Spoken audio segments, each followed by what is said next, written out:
Monday, May 19th, took us to Presque Isle Downs for race number 6, where I recommended number 9, Golden Soda. And as you can see there in the result chart, Golden Soda ran 4th at 5.3 to 1. Now, I also said should demand at least 7 to 1 odds on the horse. And when wagering was available before the gate opened, the last odds we saw was 7 to 1. And it's just the last minute money. Um, After the race started, gets calculated and the odds changed. The Golden Soda was 5.3 to 1. There's nothing you can do about it.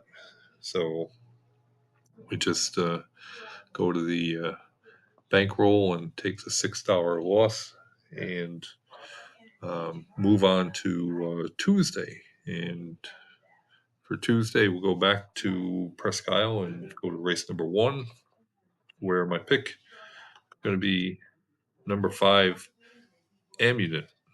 And it's a 6-year-old mare. It's had 25 starts, 3 wins the second and 5 thirds. Now, this first race at Presque Isle is a claiming race, claiming price $10,000 for 3-year-olds and up fillies and mares, going 1 mile. Now, Amunet has raced mostly on turf. 18 of the 25 starts were on turf. The other 7 on all-weather surface, and of course, Presque Isle does race on an all-weather surface. It's an interesting 6-horse field. I can find more fault, more negative things to say about each runner in the field than I can positive things. But as you see in the breeding stats, helps point to this particular mare as quite likely going to fire her top shot. She's coming off a long layoff since March 15th, so a little over 2 months. My fits into my layoff category of greater than 60 days. And she does show one previous win on greater than 60 days in her last 10 races. In fact, it's their only win in the last 10 starts.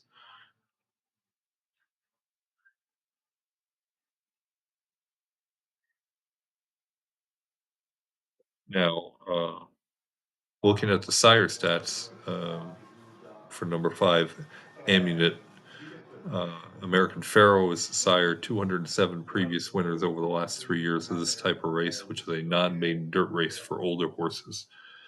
And 41% have come at this 8 to 8.5 furlong distance, 97% when the purse is greater than $11,000, and the layoff figure of 181, or nearly twice the average for getting winners on greater than 60 days rest.